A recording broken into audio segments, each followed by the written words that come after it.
Let's talk about the Necrons. Necrons. The Necrons are spooky, scary skeletons and very grimdark again. They have a much more fleshed out lore than before. Back in the day, they were just undead Egyptian space terminators, and they still look that way, but now they actually have a story. So way back in the day, you had the Necron tier. Kind of see a theme here: Eldari, Eldar, Krork, Orc, Necron, Necron tier. So the Necron tier were this race of generally kind of shitty people. Not because they were personally shitty, but because their lives were awful. They were ill-fated to a horrible existence of like radiation and a terrible planet they lived on, and everything just really sucked. Being a Necron tier was just really depressing. They really were looking for immortality. They were extremely reliant on the hope that they would eventually find the key to living forever and just stave off this horrible nature that they were thrust upon them, and therefore they could become the most dominant race in the galaxy. And they found this group. They're called the Old Ones. Imagine them kind of like the Forerunners in Halo or the Xel'Naga in StarCraft, right? These Old Ones were these strong, pretty much omnipotent beings, and they, of course, knew the key to immortality. So the Necrons went to them and said, please, show us your ways.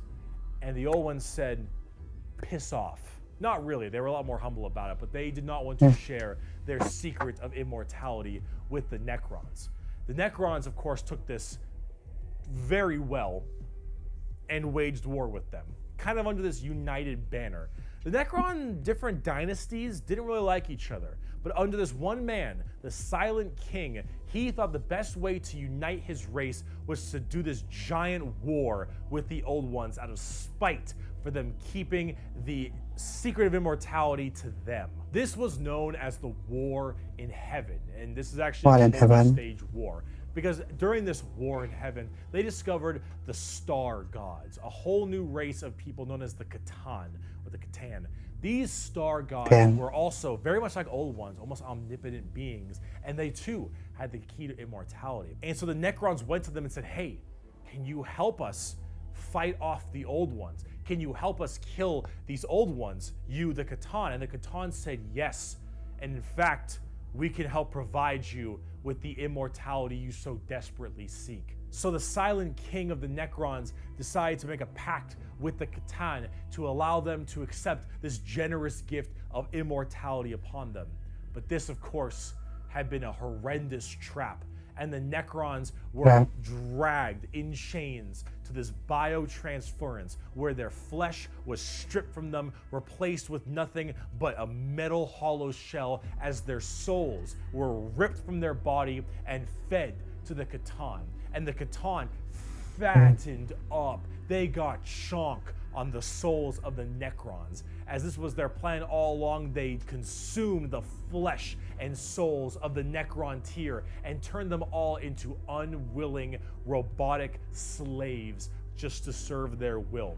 And then with their new-founded Necron army, they pointed their guns at the Old Ones, and the Catan continued their domination of the stars and their genocide, complete and full genocide of these Old Ones. The Old Ones did their best to stave it off. They even created other races, the Eldari and the Orcs, to try to fight off the horrifying Necron army and the Catan above them. But there was absolutely no possible chance for them. And the Old Ones were absolutely extinguished across the galaxy. Their entire race completely removed.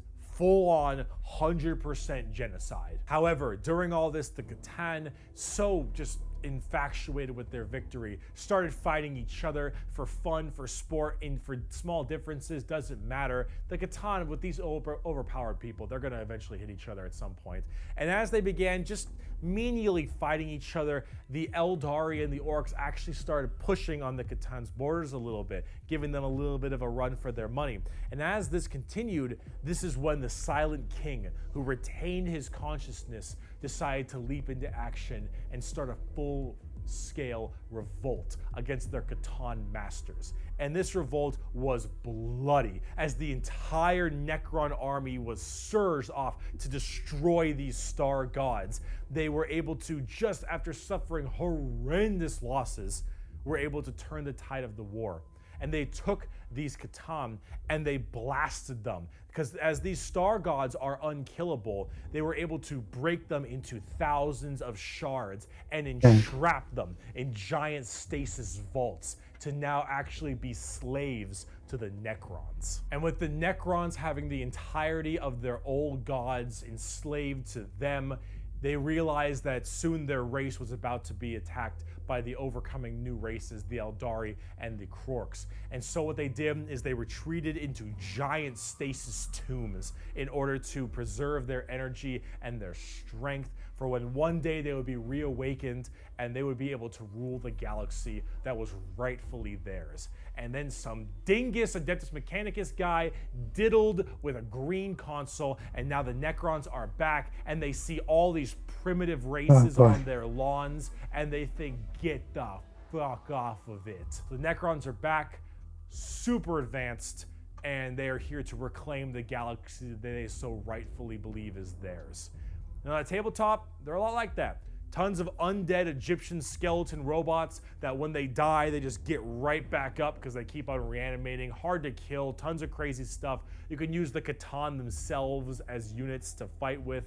It's pretty cool. The Necrons are one of the three major events in 40k. The Horus Heresy, the Fall of the Eldar, and the Awakening of the Necrons are all pretty substantial events. And the Necrons themselves are pretty dang cool as well. Here's a good quote from a wonderful Dawn of War game. Lucky creatures, as long last you have found the tranquility of death.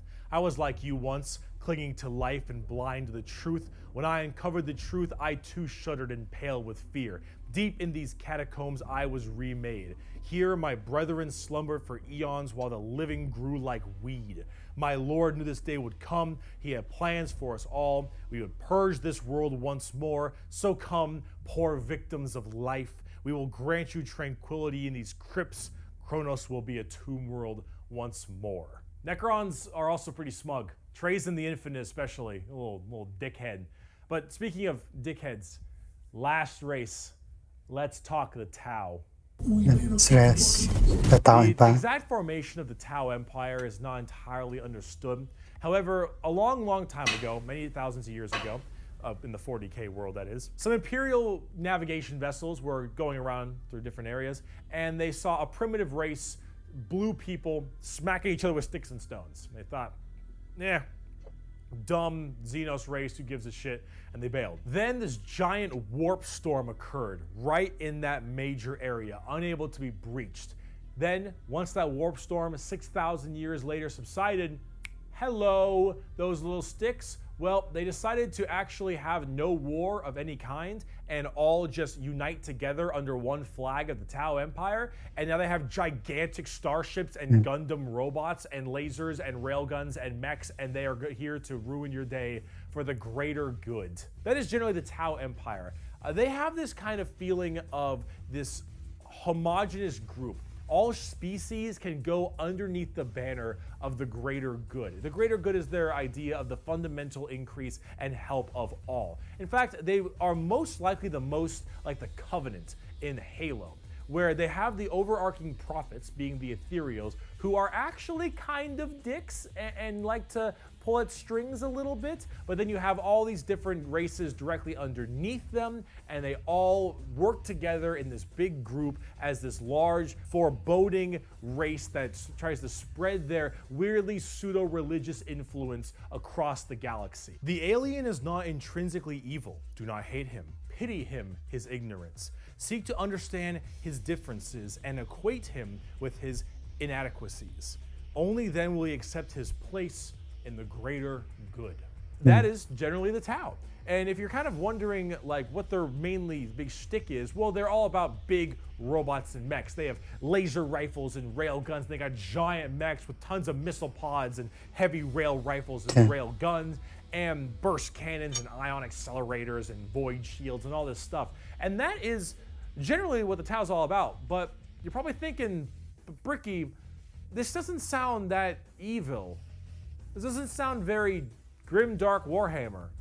And you'd be right. The Tau Empire really don't have that much of a horrifying, grim, dark style like everybody else. They're much more younger, new age thing. In fact, they're probably a lot less evil and a lot even better than they are now back in the day because they liked having like that good guy faction. But a lot of us who really like the dark, depressing style of Warhammer didn't really like it that much. So see, the Tau get a lot of hate, and a lot of that hate isn't necessarily unjustified. It's mainly from a tabletop perspective, but as you can see from all the visuals I've shown you recently, they don't really fit in the 40k universe very well. They lack that super dark, dramatic, kind of high gothic level the Imperium has. They don't have the weird kind of like grungy stuff that Chaos or say the Orcs do. And the Necrons and the Eldar have their own specific style as well. The Tau really do look like something out of Gundam. And while it isn't necessarily a bad thing, it does definitely not fit too well. There's that. There's also the tabletop problem. In tabletop, Tau are horrible at melee combat, but exceptionally good at ranged combat. So they blast everyone from really, really far away, and they have a million rules to make it so that it's nearly impossible for you to get into melee combat. So it basically just forces you to bottleneck the game into one specific gameplay style, which is gun to gun. And if you're doing gun to gun, they're going to win every time, because they're the Tau, and the Tau are really damn good at shooting. So it's one of those things that make the Tau generally rather hated, and a lot of different reasons for that, both from style and such. But this is actually one of the things I wanted to end this video with, is that the Tau, while they have their issues, you should not be discouraged from playing them. I'll make plenty of Tau weeaboo jokes, of course I will, but it's all generally in good fun. Anyone who legitimately doesn't want you to play a faction is an idiot, and you shouldn't be giving them the time of day. You pick what you think is cool and what you like. In Warhammer, especially now, factions get better and they get worse. They grow and then they fall. You should only be playing what you think is cool. You like the look, you like the models. If you're talking tabletop, that is what you should be going for every time, is what you think is badass, because things change all the time. But the universe of Warhammer has so much going for it. Every faction has something interesting, every character has a story, and there's a million stories to be told. The universe is vast and exciting, and while it is dark, depressing, and horrible, that is the damn charm. And out of everything I've told you in these two videos, is anything you could take away is the reason why so many of us are so into this series and why we like it so much. Because with so much variety, such an expansive universe, and so much that can be done, you can find yourself having a pretty great time. Thank you so much for watching this video. I hope it has been informative to you. Before I go, let me leave you with my favorite Warhammer quote. He who scoffs at the power of the las gun has never ran through a field of 1,000 of them. Bye-bye. It was actually a very entertaining video. The best narration is pretty cool. You should play any character you want. Most of them are actually pretty cool. I enjoyed the video. I'll see you next video. Bye.